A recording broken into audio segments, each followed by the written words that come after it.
Hello, everyone. I'm Maddie Roach. I'm XYPN's Director of Member Services. I am so thrilled to be on a webcast today with two awesome XYPN members, Meg Bartelt and Katie Brewer, both longtime XYPN members, big, awesome experiences building their firms, really good insight into what it's like to both be virtual and in person with clients. Meg is going to come from a perspective of having built a fully virtual firm from the get-go. Katie has kind of a mixture of experiences in terms of building her firm.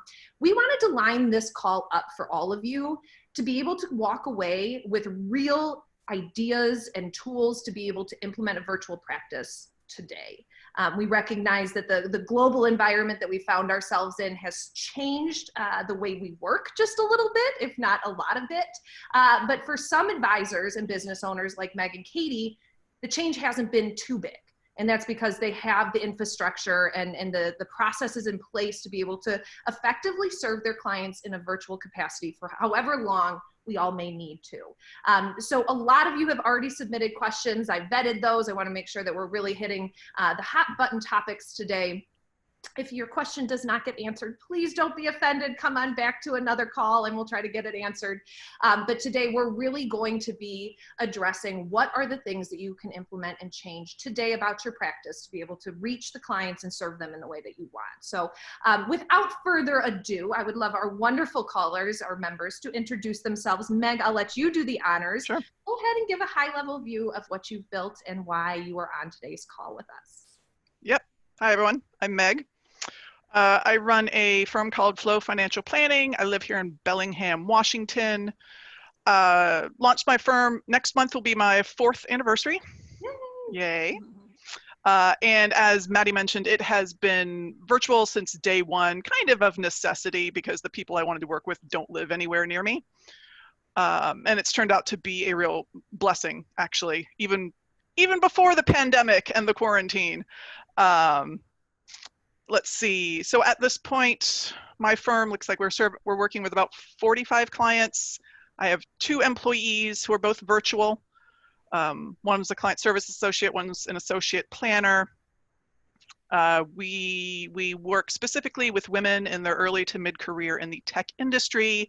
And you might infer from that the virtual thing, using all the tech tools, this having to work from home, it's not a big deal to these people. So take everything I say or interpret it through that filter of who I work with and the fact that they are going to be more amenable to all this virtual stuff than perhaps other populations might be.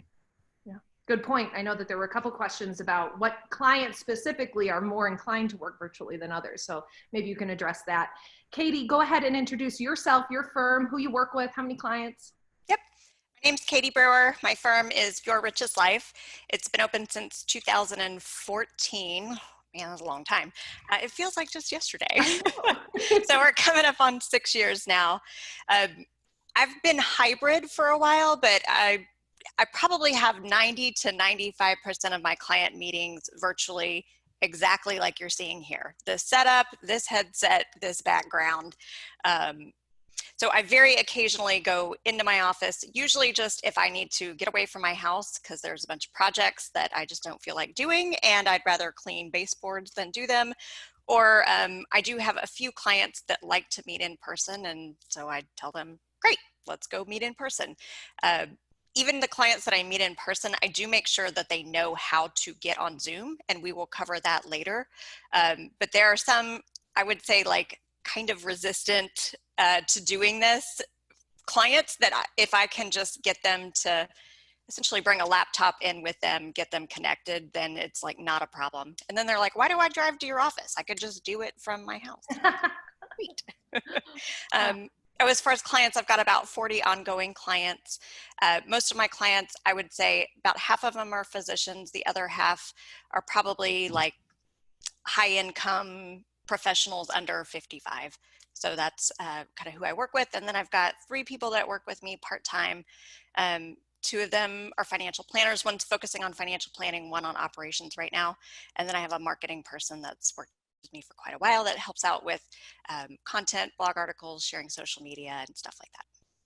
Awesome. Well, then there were lots of good questions about how to manage a team, Meg. I know you've got some folks on your team too, so we'll get to that. But before we really dive into kind of rapid fire Q&A of the questions, I think it's really important to lay the groundwork just and pick the brains of both Katie and Meg about major points that they want to make about this virtual work. I think that there's a lot of misconceptions out there about it. Meg actually took the initiative to want to host this webinar for folks because she's experienced what it's like to do all of this virtually. So she really is a leader in the space in that regard. So Meg, why don't you start us off and just talk to us a bit about what you would want to share with folks on this call about what you've learned about running a firm virtually. Yeah. Well, I think, let me start by saying, I think Katie and I together are going to be a very complementary pair because she does have that hybrid nature and has some of, she said, resistant clients. And I can't speak to that. I've been virtual since day one, and the people I work with are not resistant to it. And I think one of the big messages I wanted to get across in this webinar is that this is not as big a deal, this whole working virtually, as people think it is. You do not have to have the fancy tech and the amazing office behind you. Like, I was very surprised when my husband painted the wall something that wasn't like a grayish mud color. Like, this is the extent of my interior decoration, which I'm now knocking off the wall. I have a $20 headset. I use the built-in webcam. And the tools I use are the ones you've all heard about. I use Slack with my team. I use Zoom to connect with clients. I've got an online, I use Google Drive to maintain files. All of these things are things you already have. So it's not that you're completely upending the way you run your practice. I also happen to have a detached office from my house. So this whole shift to all of our children are at home and our spouses are at home, for me personally, this has been, in a way, a very minimal disruption, except for sort of that sort of psychic overhead of, oh shit, we're all going to die sort of thing. But, I still come to my office the same way I always have. My dog's under my desk right now. My dog's usually in my office unless I'm having sort of a more emotionally charged meeting. Then I do not want any distractions. So that's one of the big things I wanted to get out of it, or convey to you. And the second is how to go about cultivating or maintaining a client relationship, because I think it is easier and more natural to be able to do that sitting across the table from someone, just because that's how humans operate. And I am someone who really values that. I mean, I'm sure all of you guys do also. I mean, we're all financial planners, for goodness sakes, but I'm in training to become a registered life planner. And even that training basically says, hey, face-to-face is best. I'm like, well, screw that. I don't do face-to-face, right? This is going to have to be virtual. But it is possible to have those close relationships, to show empathy, to show compassion, to connect with people through the screen. Like, it is absolutely possible, because I've done it with my clients. And I know lots of other planners who have done it with their clients. So this doesn't have to be just a Band-Aid approach, just like, all right, we're just going to do virtual until we can see face-to-face, and let's just limp along until that happens again. No, you can still have those wonderful client relationships virtually in perpetuity.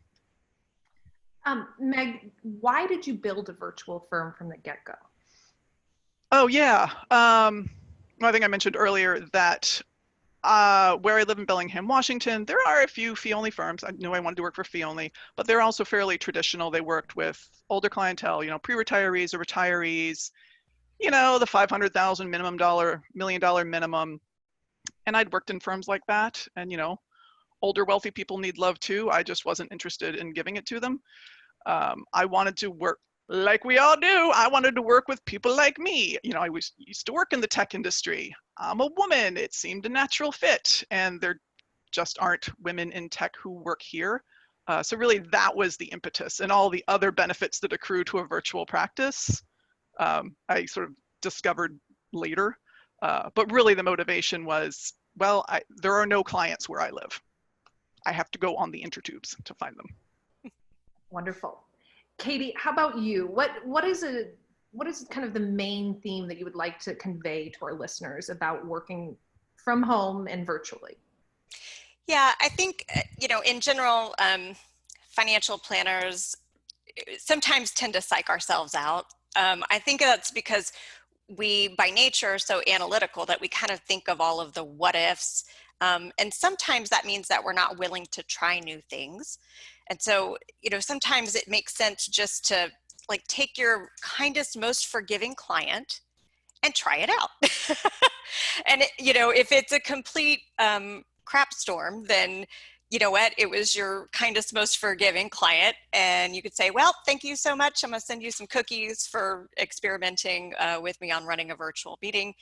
And if it goes well, then you kind of know what adjustments that you need to make. And then you kind of put your toe in the water so that you don't have this big hurdle to jump over later. So, I mean, I feel like for the clients that I have introduced to meeting virtually, even the ones that used to want to work in person, they all think it's great as long as we can get them up and running and kind of get them over that little hurdle of maybe being, scared that it won't work or not, not being technology savvy enough. But once we do it, it's awesome because we do screen share just like we would, they might bring a statement in to look at it in person. Well, instead, they could just pull up their account and they hit the screen share button and I can see exactly what they're telling me about. So I don't feel like I lose a lot of that in-person connectivity or the things that we do in person. I know sometimes if I go just to phone, I miss personally a little bit of being able to see the people, see their expressions, see, especially couples, see the looks they give each other, because that's very telling as well. So I feel like doing the meetings with video is better. But then again, I ask clients what they prefer. I mean, I did have for a little while where I always had the camera pulled up, and I had one client that came on. I work with a lot of women, curlers in her hair, like a thing on over it. And she was like, I had no idea we were going to be on video. And I was like, that's okay. We're going to turn it off. And from then on, I always start my meetings without video. And I say, okay, if you want to add video, just go down to the bottom of Zoom and click on start video. And I've got probably 80% of my clients that if I don't do it immediately, they're like, where are you? We can't see you. And then the other 20% where they'd, I guess, rather just be walking around in their underwear, eating bonbons or Cheetos or something while we meet, which is fine. I don't make them turn their video on if they don't want to. Interesting. Meg, go ahead. Yeah, I had something to add on to what Katie said about choosing your kindest client to experiment on. I have a feeling that most of our clients are going to be pretty kind and understanding right now. This is in some ways probably the easiest time to go virtual because you have to, and everyone understands that you have to. If you want, you could blame it on someone. Like, I wouldn't go virtual if I didn't have to. I mean, there's just like, and people are just in a generous, supportive, compassionate spirit nowadays. So yeah, you're going to screw up. You're going to, click the wrong button on Zoom or accidentally shut it down, or you don't know how to screen share or DocuSign or whatever. Now is the time to screw up. People are going to be okay with that. Mm-hmm.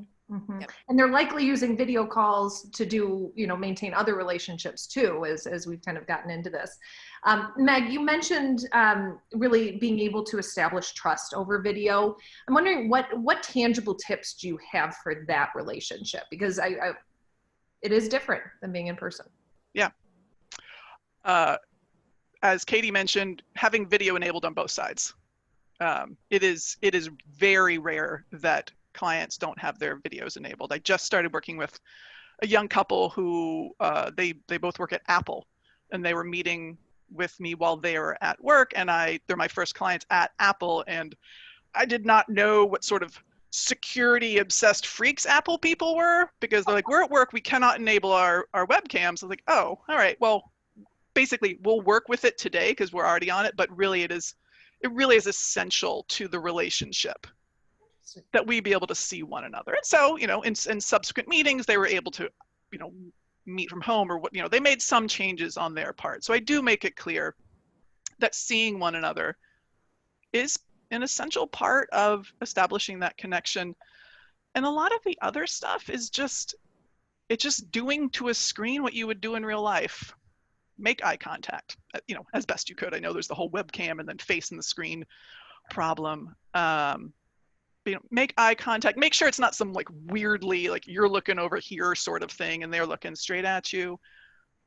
Pause, let them talk. You know, make, you know, in my kinder training, one of the women who has gone through it, Christina from Mana Life Planning and Financial Life Planning, I don't remember her last name, but she's talked about the importance of basically making head movements really obvious, right? Because things are not as crisp over, you know, over a screen than they would be in real time. And maybe like the little sort of guttural noises you make to make people understand that you're actually listening to them, like, you might have to emphasize those a little more, you know, bigger body movement, something like that, just to convey it as well over virtual. But it's fundamentally the same skills, the same framework for establishing good relationships with people in person. Let them be heard, let them feel empathized with, let them have their space to say what they need to say. It's not, there's no magic bean here. Really good tangible tips. Katie, how about you? What about your tips for being able to one, be, you know, present yourself in the best light, but really be able to establish that working relationship over virtual means? I mean, I always kind of feel like, and this is what I did anyways, but if you were to give clients a piece of paper to take home and something to do in between this meeting and next meeting, that's fine. Just get it to them beforehand. I would say at least a week beforehand. There are some things that I'll give to a client like 2 days beforehand, but for the most part, I try to get them anything that I think they need to upload, reconnect, think about a week ahead of time so that they can be prepared. And then I try to make sure that I am, you know, essentially like you would do in your office. You would probably not have crap all over your desk. You wouldn't have other clients' folders. You wouldn't have people's half-done analysis. So make sure that you do the same thing when you're meeting virtually with people. So I always allow myself 10 to 15 minutes beforehand to essentially close everything that I'm working on. Either that or move everything onto Chrome onto another screen so that I don't accidentally screen share, you know, my messy inbox or somebody else's insurance policy that I was working on. I think those are the only things that I was a little bit paranoid about at first, that I really quickly went, okay, well, I just always have a screen that is not the screen that I screen share, and anything that is extraneous that I still want to keep up goes over there. But my best practice is just everything that's another client or another prospect, like shut it down so you don't accidentally click on it, and then have everything up for your particular client so that you're not like screen sharing and trying to get into Box, but pulling up, you know, your client list for everybody to look at. Meg, any thoughts just based on Katie's comments? Yeah, it reminds me a bit of the one time I have gone grocery shopping since the stay-at-home order, and I wore like the N95 mask we have, and it took 2 hours because we're shopping for 5 people for an entire week. And it exhausted me because none of the things that I was accustomed to doing in a grocery store could I trust myself to do instinctively anymore. I had to be thinking about every motion I made. Who was around me? Were they 6 feet away? Oh my gosh, don't touch that if you don't need to. So it occurs to me that if people are moving online to have meetings, yes, sharing screens is probably going to be exhausting, because every time before you share a screen or bring up a new tab in a window you're already sharing, first you have to think to yourself, is this okay? What's going to show up if I open up Right Capital right now, right? When I open up Right Capital right now, it gives me a list of all my clients down the left-hand side. Crap, I better open up in a different window that I'm not sharing, navigate to my client, and then bring it into the window that I am sharing. Now that's something that at this point is instinctive for me, but I imagine these meetings might be a bit more exhausting for people who aren't accustomed to thinking this way, because instead of it being a reflex, it has to be a conscious thought every time, and using our brains is actually really tiring. No, just make a checklist and stick it on a sticky, not in sight of your little camera area. I think that's such a good tip that really just takes a couple minutes to jot down a process for yourself. What's the pause? What's the segue? How do you get yourself into the meeting mentally beforehand? I would assume, Meg, you're not just like jumping on after a workout onto a call. There's actually some time that you're spending at your desk before this is happening. Yeah, for me, most of the time I spend preparing for the meeting right before it is actually just taking a few minutes to either do some deep breathing or a really short meditation. And that just helps ground me. I would rather be grounded and slightly unprepared on the financial side than 2 minutes better prepared on the financial side and ungrounded. Really good tip. Katie, I'm interested for you, since you were seeing clients, what communication, if any, have you had with them in terms of what's changing because of this quarantine in terms of the relationship? Have you set any ground rules, new relationship expectations? Have you sent communication to your clients at all about what changes today about the relationship? Not necessarily, but I think that's because mostly I was running these meetings beforehand. I have had a little bit of a change in that even when I was running meetings virtually, I didn't have anybody else at my house. So between 8 and 5 or 8 and 6, my daughter went to school, my husband went to work, my dog went right in my office with me. And that's kind of it, you know, that's been our routine. It's funny because I even had to actually train neighbors that between 8 and 5, if you need something, shoot me a text, because I had a very sweet but lonely neighbor that would knock on my door, and she was so persistent, and it was always when I was on a freaking call and I'm like trying to hit the mute button and like close the doors to my office, you know, and texting her going, hey, I'm at work. So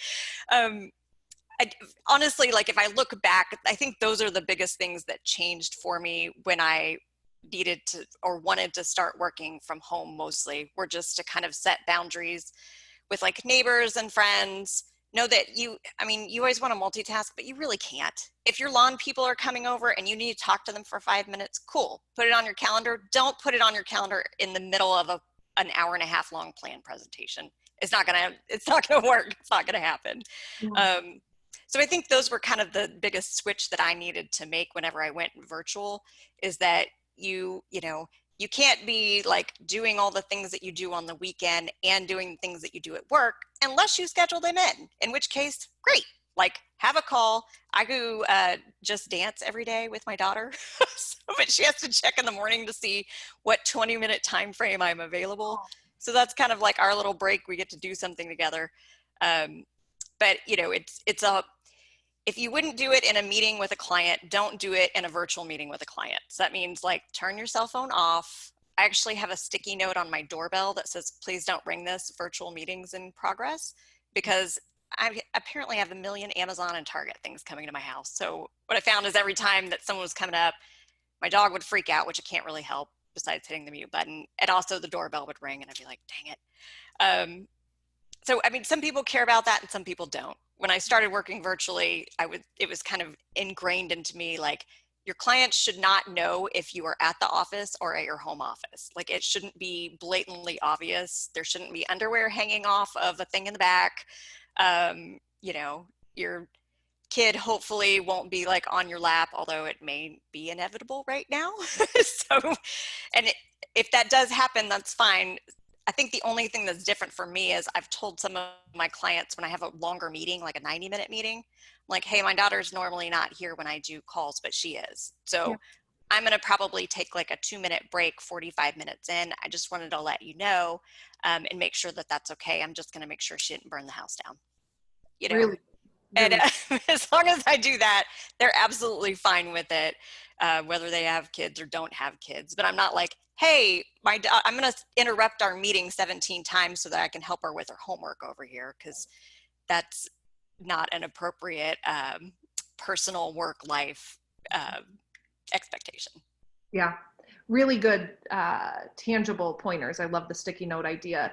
Meg, I'm wondering how you've been able to manage your day, your week, your hours on running a virtual firm, and how, if anything, that's changed now that we're all finding ourselves kind of confined. Sure. Yeah, it's interesting listening to Katie. I think it really makes clear to me that there are sort of three things that we're talking about here. There's having a virtual practice, which I have had since day one. Mhm. There is working virtually during quarantine, which for most of us is different than just having a virtual practice. And then a third thing, which I've noticed in some sort of social media posts that I've seen, is being virtual versus being mobile. Now, right now, we can't be mobile. Like everyone's stuck in their own homes. But my virtual practice does not mean I'm like working from sailboats around the world and, from Paris this day and Reykjavik the next day. It could, but virtual does not mean mobile. I have an office that I go to across my backyard that is in many ways, I mean, it's more poorly decorated than a real office would be, but other than that, like, it's just like me getting in my car and driving 15 minutes to an office suite. Like, this is my office. I have a desktop. I don't have a laptop. I've got a printer and a scanner and all this stuff. Like, this is my office. It just happens to be across my backyard as opposed to in an office park. And so that's the perspective I'm coming from, because I think that helps reinforce the idea that virtual simply isn't that much different in a lot of ways. And how it's changed for me during the time of COVID-19, as I mentioned at the top of the hour, not as much as most people's will. And that's just the honest truth. My family just happened to be set up. My husband is a stay-at-home parent. So when our kids' schools were canceled forever, we didn't have to scramble with childcare, right? He's at home taking care of them. I have tried to take off more time, kind of 2 hours, maybe in the middle of each workday, just to go to spot him, give him a relief, get the kids outside, run their yayas out. But that really is the biggest nod that I've given to the COVID-19. Still come in at 9, still leave between 5:30 and 6. I just do my job. And I just try to take a little bit of time out in the middle of the day. But in a lot of ways, things are not different. Yeah, I've had to change around a little bit of scheduling. And I was getting very stressed the first week or two. Well, they kind of extended spring break for us. And then they tried to go back full, like, we're going to pretend like they're in school, but they're not in school, and all these technology problems. So I really quickly realized that me having 8 to 5 every day, Monday through Friday, is probably not going to be happening right now. So I've heard of some different things that different people are doing. For me and my husband, we are both working every day of the week, but I kind of have like 2 focus days, and that's when I'm trying to put as many client meetings as humanly possible. And then I have 3 days that, like, if I have an internal meeting with my team, those can happen on that day, because I could be in my pajamas and laying on the couch for all that we care in my team. I could be out walking my dog. I don't, because I usually am screen sharing and trying to be productive. But so that's like kind of the only switch that we've made. But I've heard of some other people where they kind of take like morning shift and night shift, or, unfortunately, folks working on the weekends. These are not things I would recommend as like a general, like, health of your emotional well-being, but these are things that if we need to do them for the next month or 2 or 3, just to kind of not have everybody driving each other crazy and getting your stuff done, then, go at it. Yeah. Great advice. I say it's time that we start kind of answering these questions. We've got a lot coming in through the Q&A. Thank you, folks. There's some redundancy in what we saw submitted before the webinar and what I see coming through right now. Most pressing question I've seen both here and what was submitted. Zoom, who's going to keep using it given all this security stuff? Meg, are you going to use Zoom? Yep, sure am. Katie, what about you? I actually just sending out today an email to all of my clients. As soon as I heard the stuff, I was like, oh, well, people are going to start worrying. So I sent something out. Yeah, I'm still going to use it. Most of the stuff that everyone's complaining about, I'll be honest, was from, I think, Zoom saying, hey, everybody, we're going to give you free accounts. And then all these people with free accounts, like, getting onto video stuff for the first time ever in their lives.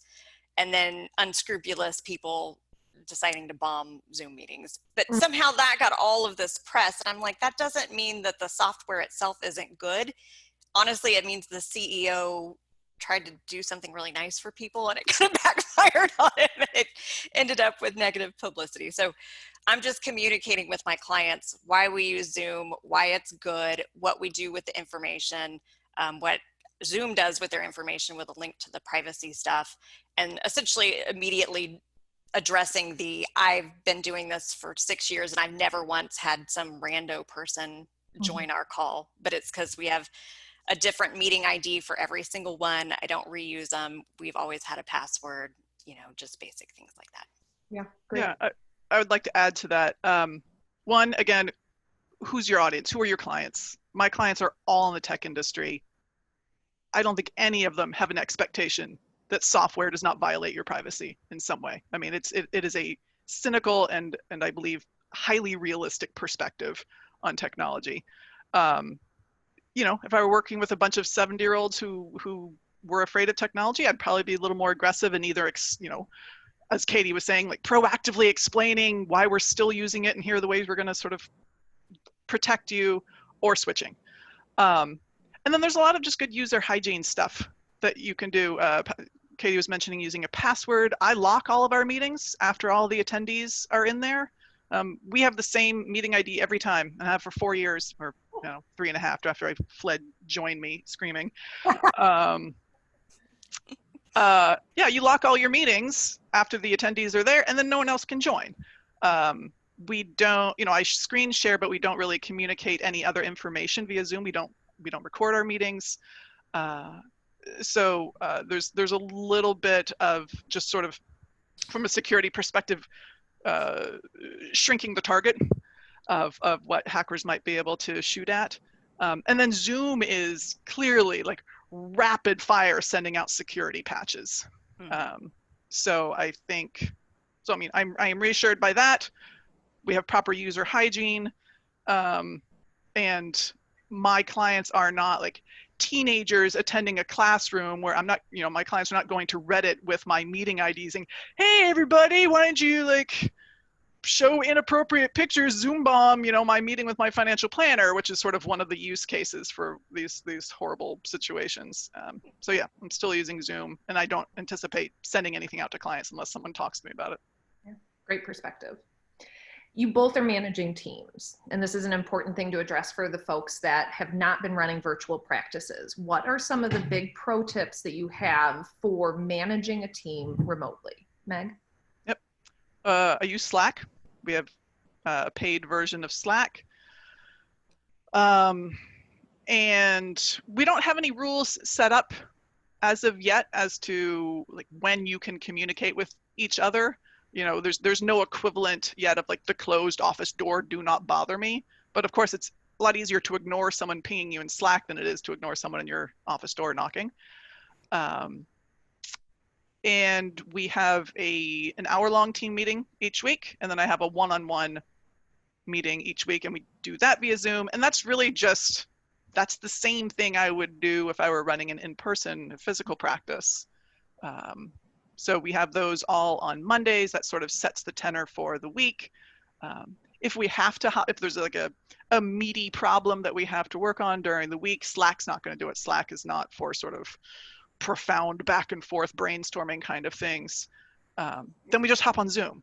We're just like in Slack, hey, you got 5 minutes, or will you have 5 minutes later on this afternoon? Sure. Hop on Zoom at 2 o'clock for 15 minutes to walk through like this weird TDA scenario or whatever. Yeah. So it's, again, I feel as if it's just kind of the virtual analog. There's no significant difference. We are communicating throughout the day, every day. What about in terms of work production, given the quarantine and our global crisis, but also hours worked? Do you have expectations for your staff, Meg, that have changed given our environment, or what's the culture you're creating with working remotely? Right. Given the COVID-19 thing, I have explicitly said to both of my team members, let me know if you need to take time off, day off, if you're feeling overwhelmed. I need you to tell me, but I can tell you if you tell me that, you just get to take time off. There are no questions.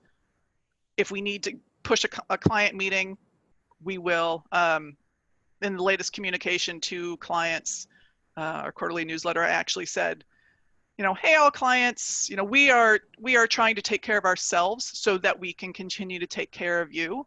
But I just want to let you know this is a really uncertain environment. So it might come a time where we need to cancel meetings, or we'll be late in doing something, or delay meetings. And we ask that you simply, understand why we need to do that in these times. So just trying to sort of show compassion and ask for compassion back.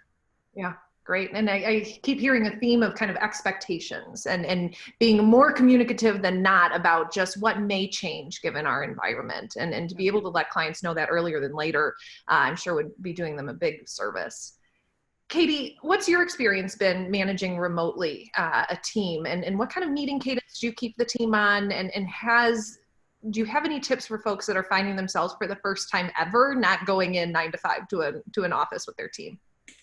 Yeah, so I think Meg covered something that I feel like is really important. I have some people that tell me, oh, we just email back and forth, or we just go on Slack. I think it's important to get everybody together, or to get you and somebody else one-on-one at least once a week. I mean, literally, if it's only for 10 or 15 minutes, because a lot of times the people that work with you or for you don't want to bother you. And so sometimes they will, try to do workarounds, whereas if they just ran something by you, then they would kind of be able to move on with the project or the blog post or the financial plan or whatnot. So we do have meetings. I try to make sure not to have meetings for the sake of having meetings. So me and my team both put stuff onto the agenda. It doesn't mean we can't put stuff onto the agenda while we're on it. But at the same time, I try to ask that they, kind of prepare a few minutes ahead of time, that I prepare a few minutes ahead of time. And that way we're not just all sitting around going, well, what do you want to talk about? I don't know.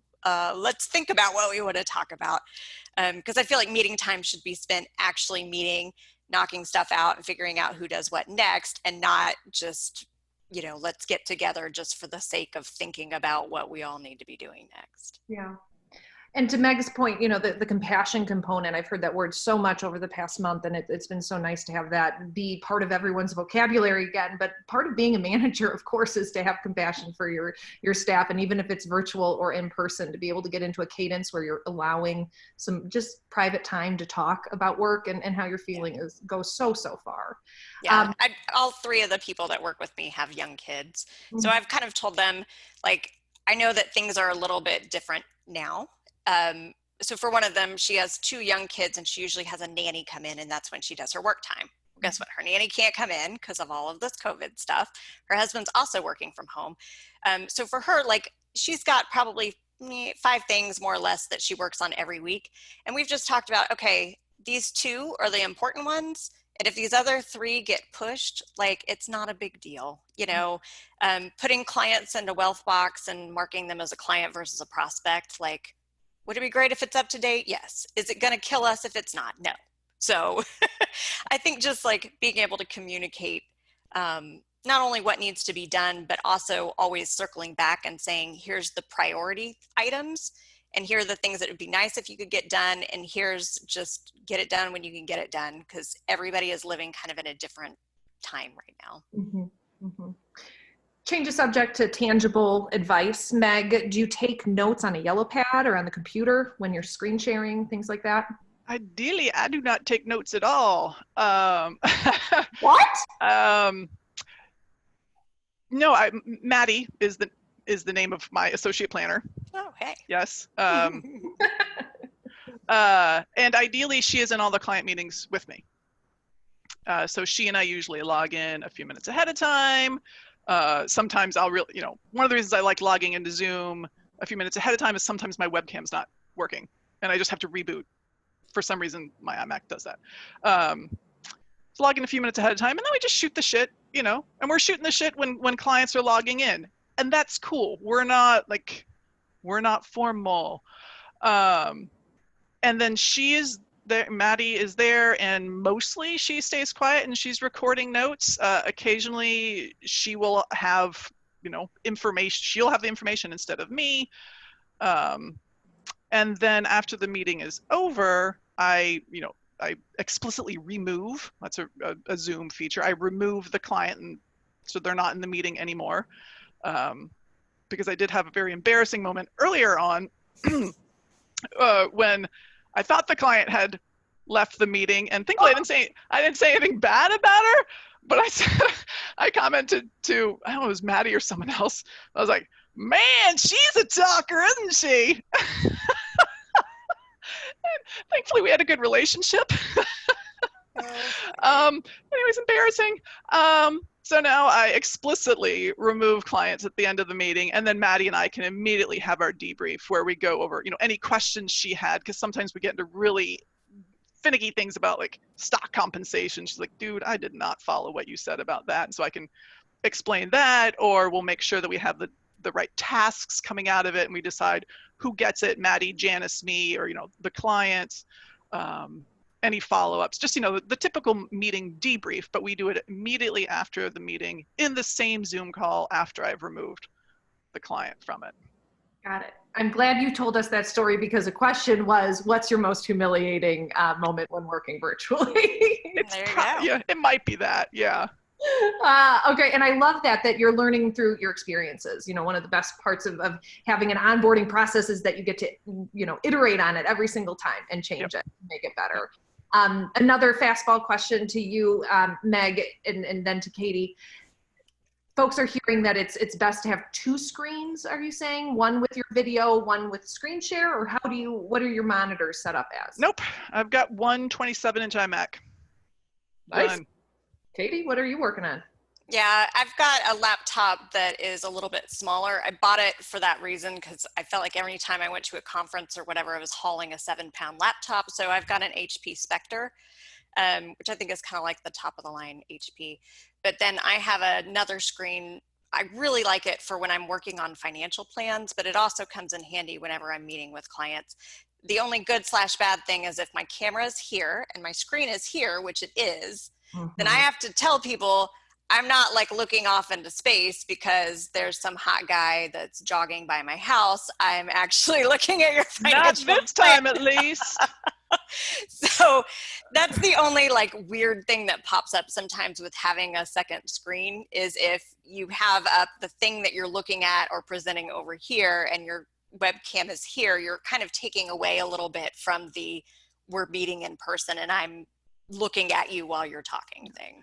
I'd like to add something to that, which is, yes, that is one of the liabilities of online, is they cannot see that there's a yellow pad in front of you that you're taking notes on, if, for example, you're doing that. So if you are going to change your focus away from looking at them, just tell them, like, hey, I'm going to look down, but I'm just taking a few notes. I'm still listening to you. You just have to almost narrate your behavior a little more. I think that's true, because it's like, if you were in person, they could see you have a notepad right there and that's what you're scribbling on. If you're not in person and your camera doesn't include that. So it's kind of like the dentist, when the dentist tells you what they're about to do. Like, do that when you're in Zoom meetings, like tell them, I'm looking over here, not because I don't want to look at you, but because I have your plan pulled up. Or I might be looking down occasionally because I'm just taking a few notes so that I can get really good follow-up. Mine's a little bit different. I'm horrible at taking notes. So either I have a pad that I'm scribbling on. I actually record my Zoom meetings, and it's because I was wondering about that. I have 2 CFPs that work on the team, but just because of baby schedules and stuff, they usually cannot be there at the exact same time. And I don't want to limit hours that clients can be there. If I'm available, the client's available, let's do it. But I do record the meetings, and essentially for anybody new, I just tell them, same deal. I say, hey, I use Zoom and I record meetings just to make sure that the others on my team can take really great notes and have the follow-up items done quickly. I just wanted to make sure that's okay with you. Great. And I haven't had really any pushback. Sometimes people have another question or two, but we answer it and we move on. That's great. And this is a good time to kind of show that that's a habit that you will get into, is recording these calls, especially now that we're finding ourselves all remote. Meg, has your follow-up changed at all? Well, I guess it wouldn't have changed because you've always been virtual. Would you imagine follow-up changing for those who are going from traditional meetings into virtual? And to Katie's point, would you ever attach a recording of a video or something that you guys had, a recording of the meeting that you guys had? I have had no thought about starting to record meetings. What I am trying to get better at the longer I do this is to have sort of fewer nitpicky tasks coming out of a meeting. I want the client meetings to be mostly about accessing their motivation, accessing their emotions, dealing with that in the meeting, giving them value to that in the meeting. And maybe there's one or two things that we have to do coming out of the meeting, but really the takeaways, the power of the meeting is more in the client feeling better, feeling motivated to do what they need to do. This is very sort of influenced by the training I'm going through at the Kinder Institute. And less about coming out with, oh shit, we need to keep track of the 15 tasks that came out of that, which would require a bit more attention to, like what verbatim happened in the meeting. When I don't have Maddie in the meeting with me, my follow-ups suck. Sometimes they're like 3 weeks later, I'm like, hey, sorry. Taking meeting notes, if you have one of those lists, like things that give you energy and things that take energy away, meeting notes, totally on the take energy away side of things. I just suck at it. It's, you know, thankfully most of my clients are like, oh, cool, right. I didn't even notice you didn't send me meeting notes. I simply can't comment on, I can't imagine what the transition would be like in terms of how it would affect a meeting follow-up. Yeah, great. We're getting a lot of questions around the tech stack just generally. What are some of the top 3 tech tools you couldn't live without in a virtual RIA space? Oh, I've got show and tell, y'all. I am so ready. I'm not even kidding. Okay, well, we've got what I call the "Would you like your fries" headset. Okay. So I always make a joke about it, first or second client meeting, so that they can get used to the fact that I am literally wearing probably the same thing that they use for fast food places. But this one's a Logitech. However, I also have an InPal. I'm not kidding. I literally went and got the boxes. Great. So I find you can do meetings with these things where you use them for your phone. The problem with it is that with most laptops, when you plug this in, it does give you the sound, but it does not use this mic. I feel like a lot of financial planners don't understand this because they meet with me and they're on this, and every time that they type or their computer fan comes on or they just barely touch their computer, it's like. So I think my number one that I did pretty quickly was having a USB headset, and it's, I mean, it's not fancy. I didn't go with a $200 one. I think this is maybe 30 at the most. But it's so important to me that I actually bought one that I have at my home office, and I keep a second one at my other office, because I would go and I'd find myself without it, and I'd be like, okay, darn it, now I'm going to be doing this and yelling into the mic, and you're going to hear every time someone goes down the hallway. So that was my number. What about in terms of technology to run the business? To run the business? Are you talking about stuff like Gmail versus Calendly versus anything like that? Yeah, I just want your whole tech stack, just 1 or 2 of the items that you couldn't live without. Yeah, I mean, now that I've gone to, I use Schedule Once. It's very similar to Calendly. It's very similar to Acuity. So all that's doing is taking the task of telling a client when their meeting is and then following up with their client and also reminding them that it's the next day. It takes all of that off. It's a little annoying because you have to put it into the system, or your client has to put it in the system. So whenever somebody's a prospect, they self-schedule. After that, usually we figure out a time while we're on the meeting, and then I go and put it in as if I'm the client. Okay, so that takes a little bit of extra work, but the advantage is it immediately sends them a confirmation with a Zoom link.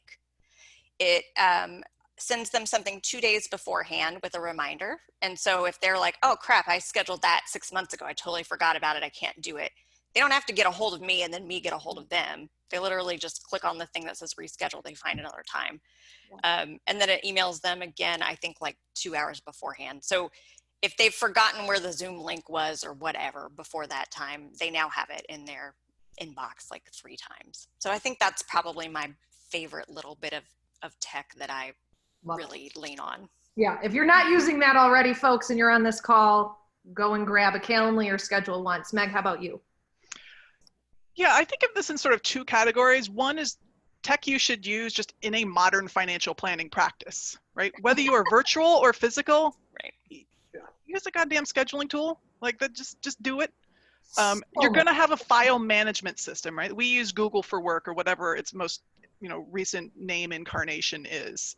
But again, I'm going to guess that most firms that have been established within the last decade do not have local servers where they store all the documents. Your Meg, documents you are assuming wrong, my friend. Okay, well, okay. I don't understand my audience well enough, evidently. I'm sorry. You need a cloud-based file management system. We use Google for Work, which means, Google Mail, Google Calendar, Contacts, and then Google Drive. I started out by using just the My Drive portion, and that's actually been a recent project over the last quarter. Painful to shift to shared drive. Shared drive where the person who created the file is irrelevant. It's owned by the entity of Flow Financial Planning. So if a team member leaves, I don't have to mad scramble for reassigning permissions or making copies of the file. So if you do use Google Drive, just get to shared drives as fast as you can.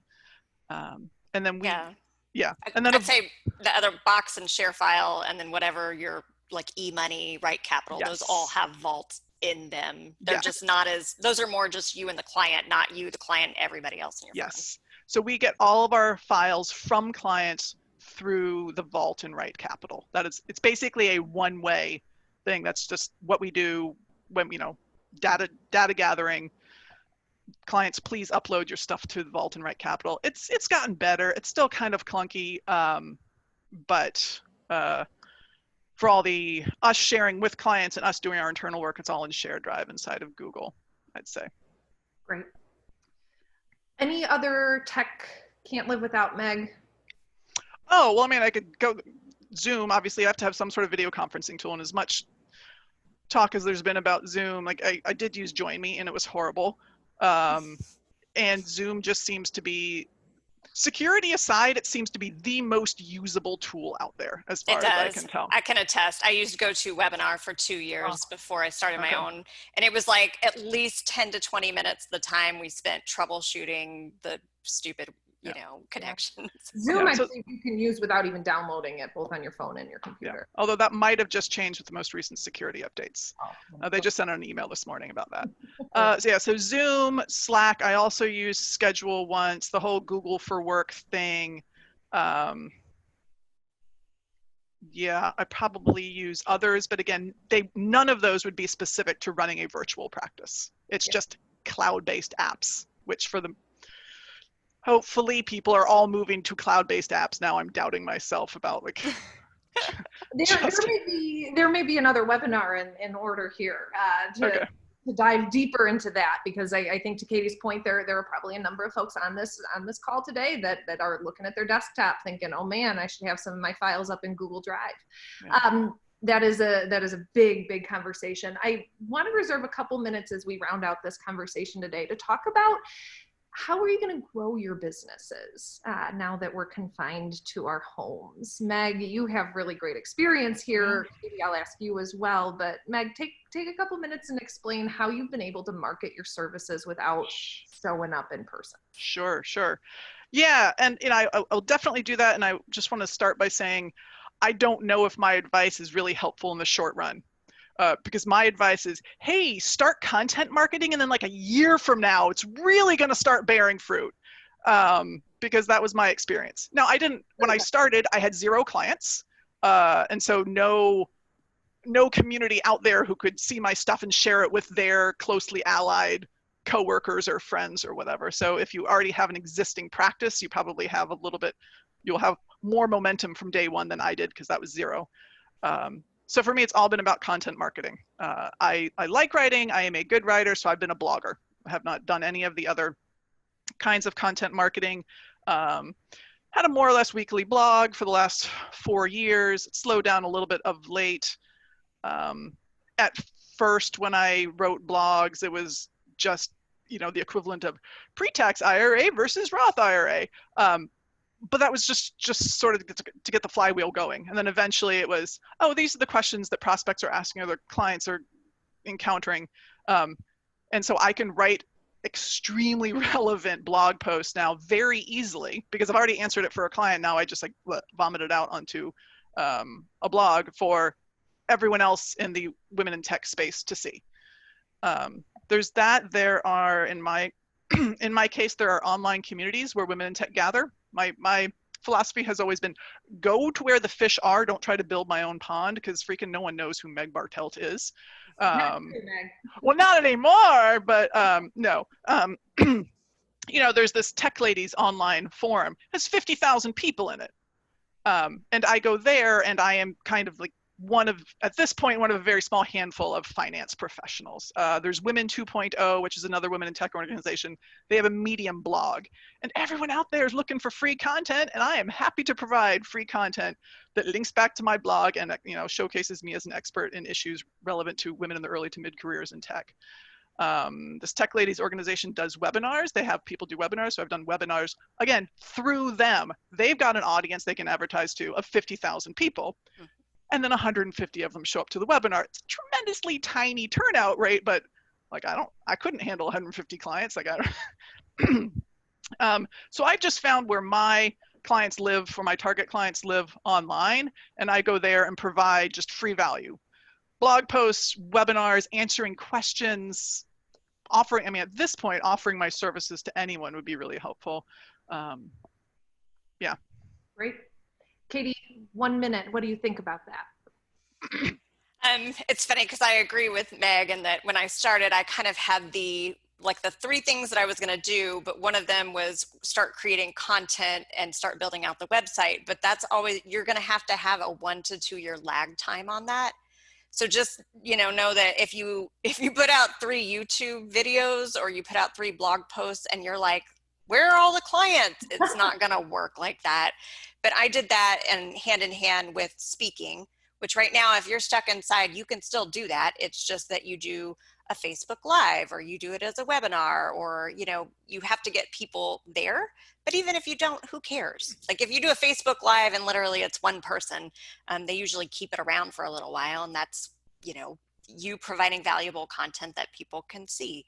I'm actually going a little bit old school right now in that I'm taking prospects that I've talked to and I will send them an email, and then I'll also pick up the phone and I'll just say, hey, I was just thinking about you and I wanted to, you know, see if you guys still needed any help. And I also sent you an email, so just let me know. And I know that's like totally old school, but I'm like, well, email gets so lost sometimes in the fray, and especially right now when we are trying to do our entire lives through email. So that's kind of the stuff that I've been doing just recently to follow up with some people that I've already talked to. And then, I don't know, once you're in it for a little while, people just kind of show up and say, I found you on the internet, which is kind of nice. So you're not necessarily filling the pipeline, but you're trying to provide value to the people that are in the pipeline. All right, last question. Katie, I'll start with you and we'll round out with Meg. How do you show up emotionally with energy during this time virtually and be able to communicate a real authentic attitude to your clients? I know that's kind of a loaded question, but I thought it was worth it to address. Yeah, so I will be 100% honest. I have since a year in, myself seeing a therapist every month, because to me, I feel like the stress of being an advisor and the stress of running your own business and the stress of being a mom is something that I shouldn't just keep inside and then every once in a while like blow up. So I kind of realized early on how to, you know, if you have an Instant Pot, how to vent your Instant Pot. So I have mastermind groups that I'm in. It's very helpful to me just to be able to bounce stuff off of other people, because I'm not in an office environment. I can't just yell across the cubicle to somebody and ask them what they think, but I can text or email one of my study group members and be like, hey, do you have a couple minutes?